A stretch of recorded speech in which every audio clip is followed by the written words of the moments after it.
looking at a few ads of Benetton. And those of you who are from or been or know anything about Europe would know about what does Benetton do? Clothes. What kind of clothes? Yeah. Andrew? What kind of clothes does Benetton sell? Clothes. Women's clothes. Benetton. They're a European store chain. They're like the Gap of Europe. Okay. Men's clothes, women's clothes generally make more money in women's clothes than men's clothes. But how it relates to advertising is they're known, they're notorious for having the most eyebrow-raising ads in newspapers, print ads, video ads, and you can kind of go to their website and take a look at this. But I mean, they'll take the most, for example, this is a joke on Food for Life, about hunger campaign. People don't have food, so they put a spoon on that guy's arm. That says basically feed on the hand, so hand become a spoon, suggesting food for life. And it says right by the side of that, United Colors of Benetton. Okay, they'll take every sensitive issue, the most sensitive of issues, on the news, and bring them out and put that in the paper in the ad. It's something that's going to always raise controversy, and they want that. They have been doing this for years and years. I don't know if it's discontinued recently, but they've got a lot of attention for sure. The question now is this the right way to go about advertising, drawing attention by picking up such sensitive issues, such almost hurtful issues at times? Yeah. Why not? If it gets your name out there. It does a really good job. I mean, not only, I'm going to close this thing here. Not only does it do a really good job of getting people to notice the ads, it gets mentioned in TV. Yeah, it's free press. So, when it gets on the news like that, you're not paying for it. They showed the whole ad, and they didn't pay for that. BBC will talk about it, and so on. And they're going to get second coverage and third coverage and fourth coverage as every news media covers the controversial ad. And that's more people watching it too. And in today's world, that means YouTube videos getting passed around. It means images being emailed to each other. Did you see that ad? I got this in European paper, and that sort of thing. Here's one more to kind of think about this issue. Not as blatant as with Benetton's, but nevertheless, this is actually a big billboard on Route 9A. Is that a hanger? Your closet space is shrinking as fast as her right to choose. It's for 212 storage. And again, given the currency of this issue right now, and its relevance to the elections at the time, because that's when this ad was being displayed, it really gets people to notice that. People are flying by at 65 on Route 9A, but they're going to notice the billboard, because it really gets them to want to finish up the whole ad. So, yeah. I saw in the news how on both sides of the tunnel, on one side it's like an ad for the Catholic League, and like you have every reason to believe, and then on the other side of the tunnel it's one the atheists put up. It's like there's nothing to believe in or something. And you can totally do that. You can take a shot at each other. But again, you do it in the right, properly as a way to do it. The bar is really low as far as what's allowed, what's not allowed in the United States.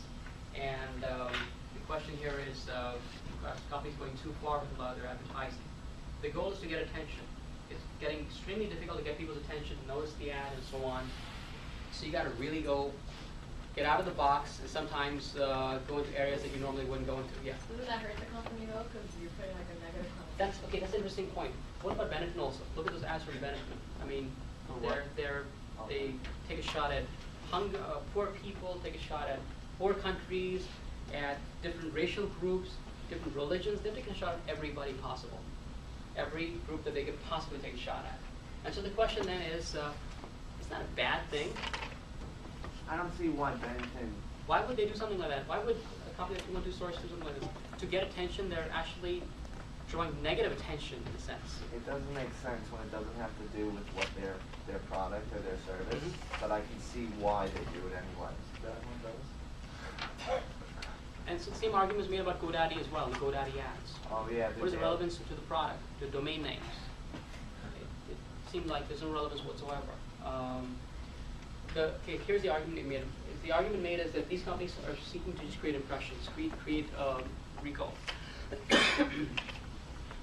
What's been found is that if you say something like this, you get people's attention. The hardest part is getting people's attention. But if you get people to remember 212 storage, it's going to stick in their head. The message over time will decay. They'll forget the message. All that remains in their head is 212 storage, or Benedict, and so on, or GoDaddy. And when they are looking for a domain name, they'll think GoDaddy, even if the elements of the ad are forgotten. They'll remember 212 storage is a place to store products, even if the comment is lost. That's the idea. That's the belief that just getting attention is so important, even if it means something negative. Go do it, but it's very, very critical to make sure people remember your ad. It's really the most important thing seen by most advertisers. Now, so are there laws about this? And so, bottom line is the law is very simple as far as advertising goes. It's what I call the no-line rule. If you want to know why your 3G coverage works so great on Verizon Wireless, there's a map for that. Or why you can make plans on the go at 3G speed, there's a map for that. And if you want to know why your friend's 3G coverage keeps her out of touch, there's a map for that too. Yup, with 5 times more 3G coverage than the nation's #2 wireless company, there's lots of reasons to switch to Verizon Wireless. Now get great deals on 3G phones like the LG Versa for $49.99. So, you know about that ad campaign, right? And the controversy that followed it? You know what I find interesting about those ads is that Verizon versus AT&T, during the whole time they're doing the commercial, the only company's name you actually hear is Verizon. I mean, they'll show AT&T more than once, but they never actually say it. Is that because they don't want to put any other idea besides Verizon in the person's head? They didn't want to mention AT&T too much in the ad. Right, That's so about if they it. do, then not only is it harder to remember Verizon, but then it's 2 companies, right? So it's like conflict. And then this goes back to our chapter on consumer behavior. You got 30 seconds to charm the viewer. 30 seconds, or maybe 1 minute max, depending on kind of sliding out. You can say that message a few number of times. You want to get that across 4, maybe 5 times. 4 to 10 is the magic number of impressions you want. And it's costing you a lot of money every time you do this ad. So say as little as what you need to. Keep the message as simple as possible, as concise as possible, and say it more and more number of times. That's the idea. So simplicity is a big plus for such advertising. In this particular ad, though, Verizon's saying the network is better than AT&T. Is that true or false? Saying AT&T is basically a spotty network. You saw the maps. The blue map had lots of holes, lots of white space. And the red map looked so full. There's very little white space in that. Saying Verizon's got a much better network than AT&T. Is that true or false? Is a big question. That means 3G, I think, is going on. AT&T argued it's not true.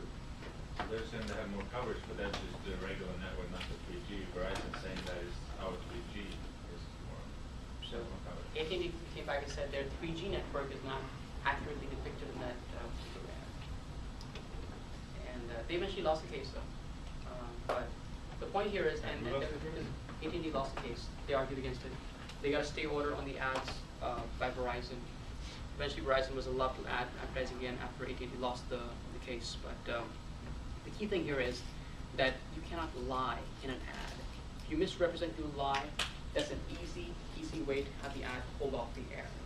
Aside from that, in the U.S., you can do pretty much whatever you want to do.